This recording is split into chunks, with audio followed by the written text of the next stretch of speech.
اور پھر ایک بار وہ مسئلہ دوہرا دوں، اگرچہ وہ اتنی مرتبہ یہاں آیا ہے، اتنی مرتبہ آیا کہ یہاں والے ذرا اکتا گئے ہوں گے، لیکن مسئلہ تو دوہرایا جاتا، اور وہ یہ کہ یاد رکھیے جس پر کوئی بھی واجب روزہ باقی خصوصاً قضا کا، وہ سنتی روزہ نہیں رکھ سکتا۔ لیکن اس کا کیا مطلب؟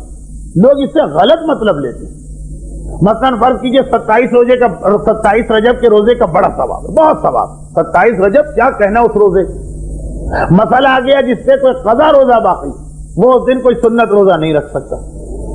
آپ نے کہا میں تو 27 کا روزہ رکھ رہا تھا سنت والا، کیونکہ اس کا تو اتنا ثواب، قضا اگر رکھنا ہے تو 27 کو کیوں رکھوں، کبھی بھی رکھوں۔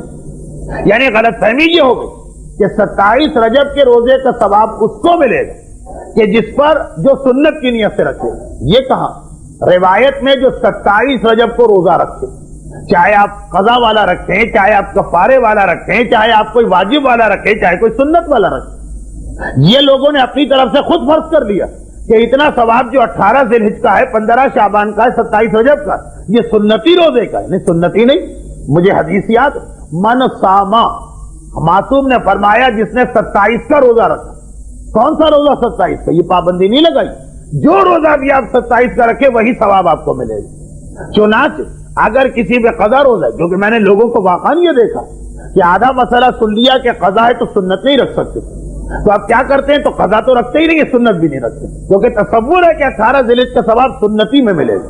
سنت لفظ نہیں، جو روزے کے عالم میں ہے 27 رجب، چاہے دنیا کا کوئی بھی روزہ وہ رکھ رہا ہو، اس کو وہ ثواب ملے گا، سوائے ایک روزے، اس پر بھی بحث ہے، کچھ علماء کہتے ہیں اس کو بھی ثواب ملے گا۔ جس نے پیسے لے کر کسی مرحوم کا روزہ رکھا، اس کے اوپر بحث ہے کہ بعض علماء کہتے ہیں جب پیسے لے لی تو ثواب کس بات، اور بعض کہتے ہیں کہ اگر اس کی نیت پھر بھی ثواب کی تو ثواب ملے گا۔ لیکن اگر پیسے لیے بغیر کسی مرحوم کا روزہ رکھا تب بھی پورا ثواب ملے گا۔ میری 2 ہفتے پہلے کی تقریر، بلکہ شاید پھر تو ثواب 70 گنا بڑھ جائے۔ تو یہ یاد رکھیے گا کہ اس مسئلے سے آپ دھوکہ نہ کھائیے کہ اگر سنتی روزہ ہے قضا نہیں رکھ سکتے تو آپ روزہ ہی رکھنا چھوڑ دیں۔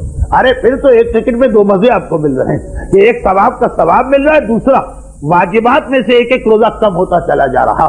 اب جیسے عورتوں میں سے کون سی عورت ایسی ہے جس پہ یہ مسئلے کا اطلاق نہ ہوتا؟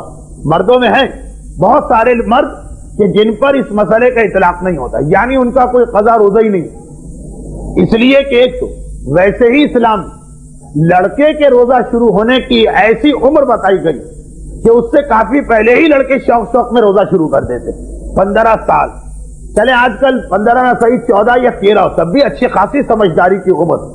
لڑکیوں کی ایک تو عمر اتنی کم ہے، 9 سال میں روزہ شروع کرا دے، اسے بھی 11-12 سال میں بہت شوق ہو جائے گا، لیکن 9 سال تو ایک تو اس وجہ سے کئی روزے قضا ہوتے ہیں۔ بہت کم لڑکیاں معاشرے میں آپ کو ملیں کہ جنہوں نے 9 سال سے ایسے روزے رکھے کہ ایک روزہ نہ چھوڑا نہ توڑا، اس لیے کہ کبھی خاندان کے دباؤ سے رکھا تو جاتا، لیکن اللہ نے پھر حمام کیوں بنائے، نل بھی ہے، پانی بھی سکتے۔ وہ تو بہت سی جب سمجھدار ہوتی ہیں تو ہم لوگوں کو خط لکھ کے مسئلہ پوچھا جاتا۔ تو اب مسئلہ یہ کہ اکثر عورتوں پہ قضا اس لیے کہ ان بیچاریوں پر اتنا پہلے روزے کا بوجھ ڈال دیا گیا کہ وہ اس وقت سمجھدار نہیں ہوتی کہ ہم کیا عبادت کر رہے ہیں، ناسمجھی ہوتی۔ اگر سمجھدار ہو تو جیسے لڑکے 12 سال 11 سال میں اکثر گھرانوں کے لڑکے شروع ہو جاتے، بلکہ بعض اوقات ناراض ہوتے ہیں کہ ہمیں کیوں نہیں روزہ رکھوایا گیا، کیوں نہیں شہری میں اٹھایا گیا۔ لیکن وہ 9 سال کی عمر تو بہت کم، اس میں شوق ہوگا 2 راتوں کا، 4 راتوں کا، 6 راتوں، اس لیے وہ والے روزے قضا۔